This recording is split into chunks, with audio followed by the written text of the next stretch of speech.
Good morning mga kabisay. Isang malungkot na umaga. Hindi maganda yung naging resulta ng ilang araw na paulan-ulan. Good morning sa inyong lahat mga kabisay, at tayo ay mag-a-update dito sa aking mga halaman. Medyo hindi maganda yung naging resulta ngayong ilang araw na panay ang ulan, malakas ang hangin, at medyo may kasamang mga hindi magandang resulta. At yung aking mga mga kabisay, ayan kung makikita nyo, mga nakatumba yung iba. Ang dami. Ang lakas ng hangin. Tapos biglang uulan ng malakas. Tapos mawawala. Uulan ulit. Sasamahan ng hangin. Yung aking mga mga kabisay, ayan, puro nakabagsak. Naubos ang mga nakatayo. Pinili pa naman yung mga maraming bunga. Ayan, puro bagsak. So mega love shout out sa inyong lahat dyan mga kabisay. Ang dami ko ngayong aayusin. Ito ay aayusin ko ngayon hanggat malambot pa ang lupa para hindi apektuhan ang ugat ng ating sili. Lumambot kasi ng maigi yung lupa mga kabisay, kaya ayan, yung mga puno nila, ayan, tumba yung ating sili. Harvest pa naman natin bukas, so bukas pa naman tayo mag-harvest. Akin na munang itatayo ulit habang malambot pa ang lupa para hindi maapektuhan ng ugat. Sa bigat ng kanilang mga bunga, hindi na nakayanan, tapos malakas ang hangin. Ayan, ang ating mga sili ay medyo maraming mga bunga sana. Marami talagang bunga. Ang problema, yung iba na tumba. Ayan, mga bagsak. Siguro dahil sa bigat ng bunga nila, hindi na nakayanan. Yung iba nalanta. Ayan, puro tumba. Ang dami pa namang mga bunga. Pero dito hindi masyadong nakakaano dahil hindi pa naman to masyadong namumunga yung mga naan dito. Pero itong iba may mga bunga na, at ayun, talagang na-flat yung isang yun mga kabisay. Flat na flat talaga sa lupa.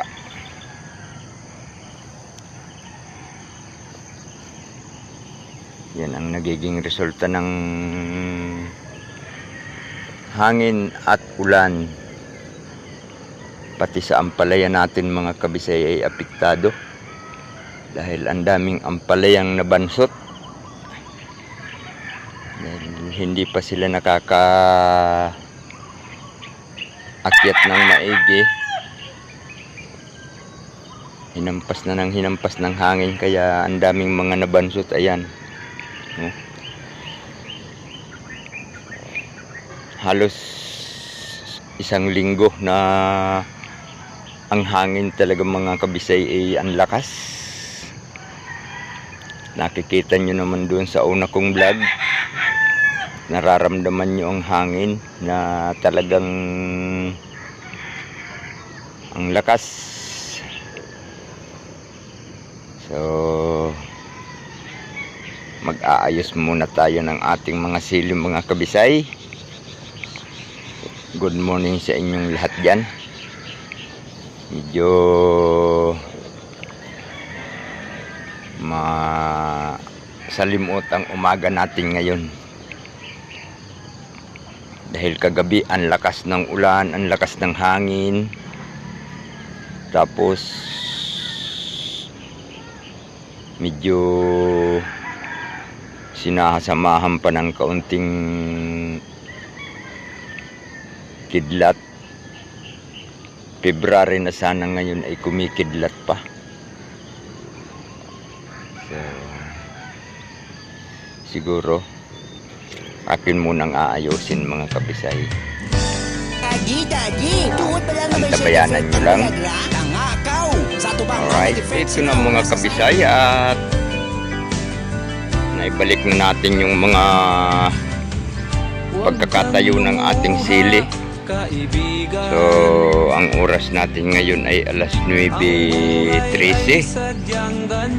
Ibig sabihin mahigit 2 oras tayong nag-ayos ng mga pagkakatumba nila.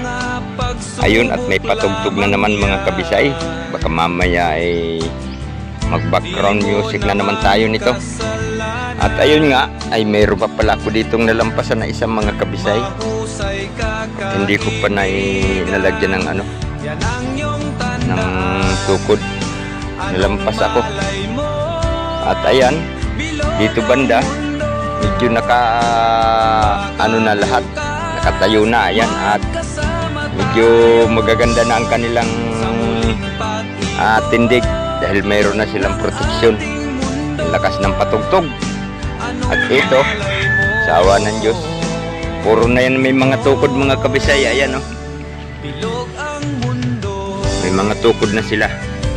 At ang dami na nilang mga bunga na dapat pitasin.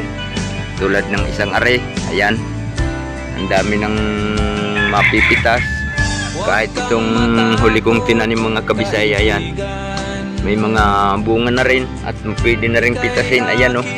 Kahit maliliit sila mga kabisay, palibasa sabay-sabay silang tumubo. Huli nga lang itong nailipat dito mga kabisay kasi mga nabansot sila. Pero namumutik-tik din sa bunga mga kabisay. At sa awa ng Diyos medyo masasabay na ang mga yan sa pagpitas natin. So thanks God. Kahit medyo nagkatumbahan ang ating mga sili, so nagpapakita naman sila ng maraming bunga at makakatanggap tayo ng konting biyaya. So ayun, at nag-uumpisa na namang lumakas ang hangin mga kabisay. Ayan, at kailangan ay maproteksyonan yung nakatumbang na lisanan ko mga kabisay. At salamat ng marami dyan sa inyong mga nakarating na naman sa dulo ng aking video. At hindi tayo pwedeng magtagal mga kabisay. Hindi natin pwedeng standbyan doon dahil mayroong nagpapatugtog. So dito lang tayo. At ayan, ang aking mga tanim na sili sa awa ng Diyos ay hinahampas na naman ang hangin. Medyo nakakalungkot dahil siyempre paggising natin ang makikita natin yung mga nakatumba na sili. At ngayon ay naibalik na natin sila. Hindi na nga lang balik sa dating posisyon nila mga kabisay dahil medyo matigas na yung ugat ng ibang puno dahil kung ilang araw na yan na dahilig dahil ilang araw na rin humahangin. Kagabi lang sila natuluyang tumumba dahil sobrang lakas ng ulan kagabi mga kabisay at sobrang lakas ng hangin siyempre. Yung puno ng ating sili ay tulad niyan, maraming bunga, medyo bumigat, so nababasa ng ulan, tapos sinasabayan ng hangin, lumambot yung lupa, kaya yun, tuluyan ng tumumba. Kaya ngayon, kahit yung hindi tumumba, nilagyan ko na rin ng tukod mga kabisay, katulad niyang maliliit na yan. May posibilidad din na tumumba yan kasi may mga bunga na rin eh. Siyempre bibigat yung bunga. At dito, ayan, nakabalik na rin sa mga puro yan sila may tukod mga kabisay. Ayan, pero may nalisanan akong isa doon mga kabisay.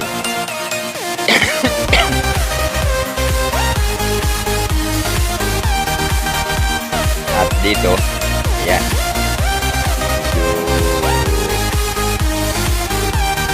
tuwid ng kanilang mga pagkakat. Meron nga lang natanggal na isa sa inilagay kong kuwan dahil walang tali pa yan eh. Meron pa tayong babalikan. So ayun mga kabisay, maraming salamat sa inyong lahat na nakarating na naman kayo sa dulo ng aking video. At salamat ng marami sa inyong mga suporta dyan. Mega love shout out sa lahat at sana naman ay patuloy kayong pinapatnubayan ng ating Poong May Kapal sa anumang inyong mga kaganapan sa buhay, na sana naman ay patuloy kayong pinagpapala ng ating Panginoon. So yun lang mga kabisay, mega love shout out sa inyong lahat. God bless us. Bye bye.